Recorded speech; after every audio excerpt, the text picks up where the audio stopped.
in the last class we have seen this identity property, we have already seen in the last class. Now some interesting things about identity property. Tell me, is it possible that you can have more than one identity element? Can you give me any structure which has more than one identity element? Can we have more than one identity element? So the answer for this question is no.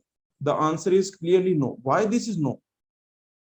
The answer is no. Why this is no? We can never have more than one identity element. We can never have.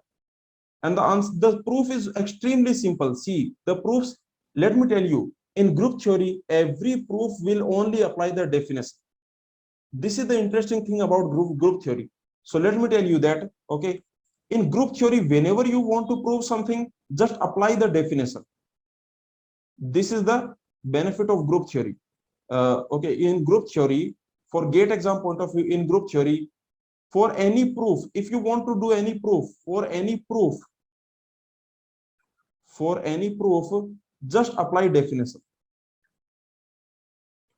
Just apply the definition. Once you apply the definition, that's it.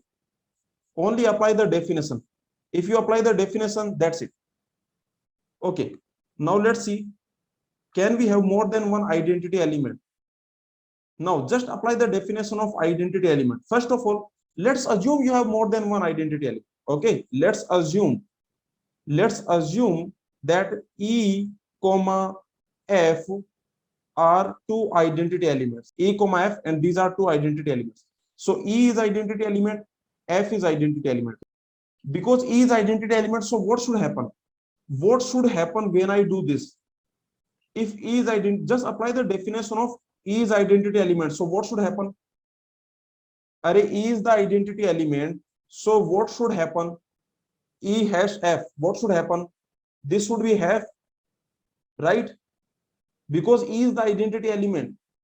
See, E is also identity element, F is also identity element. You have two identity elements. Now, because E is identity element, so this should happen.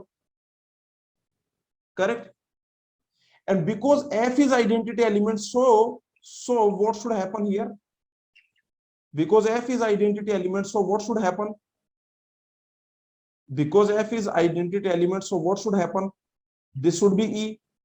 Now you can notice, that's it. This is your proof. So now you can notice that E hash F, this is equal to E also, this is equal to F also. What it tells you? That you cannot have, what it tells you? So we cannot have more than one identity element. We cannot have more than one different identity element, or I can say we cannot have more than one identity element.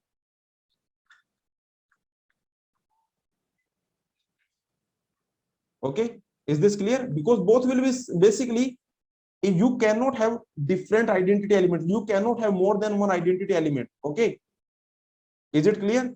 From this is the simple proof. Just apply the definition. Any doubt in this proof? So can we have more than one identity element? The answer is simply no. Because if you have any two identity element, then they will be same. You cannot have more than one identity element. So that's the interesting thing. It is only possible to have at most one identity element you can have. And one thing, let me tell you one more thing. This actually, when you have this set and this is your operation. Now let's assume identity element is E. Then what this means? This means that for all A in S, what will happen? E hash A will be equal to A hash E will be equal to A. This will happen. Tell me, can A be same as E? Can A be same as E? Yes, of course, because remember, for all this is happening. So don't forget E. For the E also this will happen. This, because for all elements this is happening. And this identity element is also in the set. This is also in the set. So for E also the same thing will happen. E hash E, that will be E. That's it. Okay. So actually what happens, many times students, they forget about that identity element. Identity element is also in the set. Everything if it will come from this set. This is your base set. Everything will come from this base set. Every element will come from this base set. Whatever element you take, that will come from base set. Okay. So this is the idea. So in every structure, whatever structure you take, this is important. In every structure, in every closed structure, there is at most one identity element. It means if identity element is there, then it is unique. Okay. Why at most one? Because sometimes identity element does not exist, right? For example, if you have this set of natural number comma addition, in this there is no identity element. This identity element does not exist. What about this set of integers comma addition? Here identity element is 0. So you can notice there is at most one identity element, but if the identity element is there, then it will be unique. Then this will be unique. Okay, let's move on. If you have this table, then how will you find out whether there is identity element or not? So find identity element. Find identity element. How will you find identity element in this? Like if I give you this operation table, then how are we going to find identity element? Remember, identity element will not change the operation. Just apply the definition of identity element. Identity element does not affect the operation. Does not affect operation. Does not affect operation. Okay, so here you can notice that which element is identity. Can I say E? Can I say identity element is B? Can I say identity element is B? This is my question. Can I say identity element E is B? Why not? Why identity element is not B? Because identity element is not B because because B star A is not equal to A, right? Because B star A is not equal to A. Correct? If identity element is B, then B star A should be A. So I can say identity element is not B. What about identity? Can I say identity element is C? Can I say identity element is C? What about this? Again, you can notice that C star A is not equal to A. So identity element is not C. Identity element is not B. Can I say identity element is A? Can I say check identity element? Can you check as A? Now you can notice that A star A, that is A star B, that is B, A star C, that is a C. So here I can say that A star A is A star B is B, A star C is C. Also, the reverse direction. The reverse direction you can notice B star A is B, C star A is C. So the reverse direction also B star A is B and C star A is C. So I can say A is the identity element, right? A is the identity element, correct? Okay. So very simple, because you can notice all these 6 things are there. All these 6 things.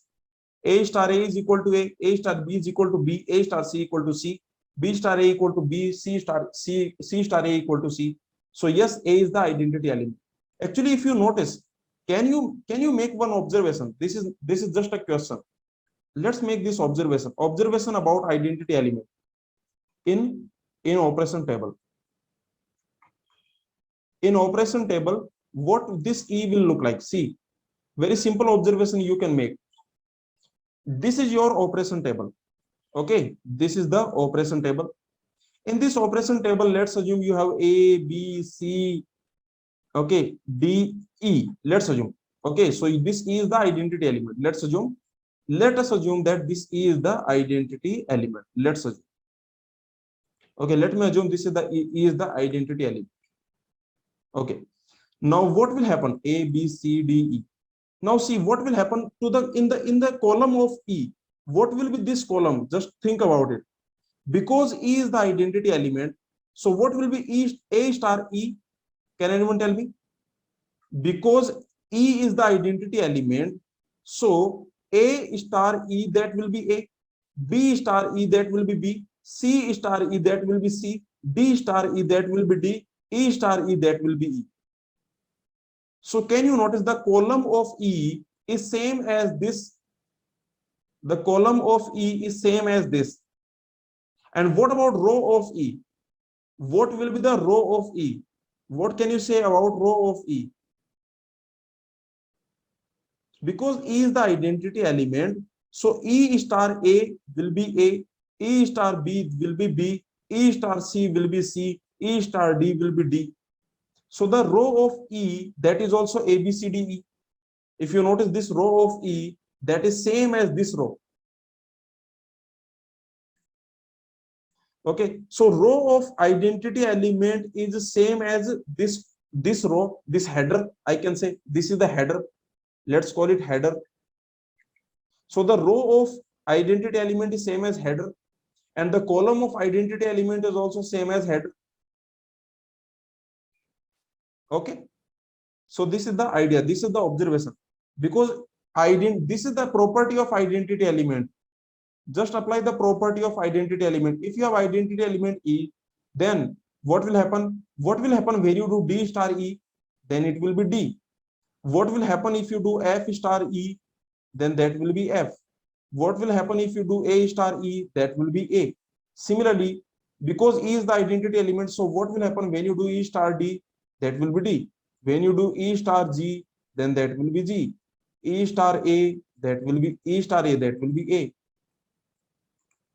So just apply the definition of identity element and you can make this observation about the identity element in the operation table.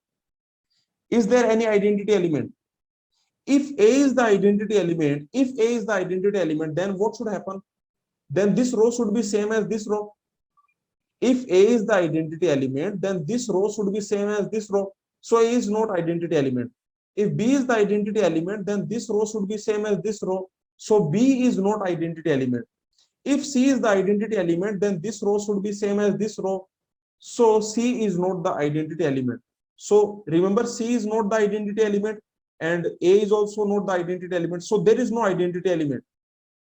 You don't have any identity element here.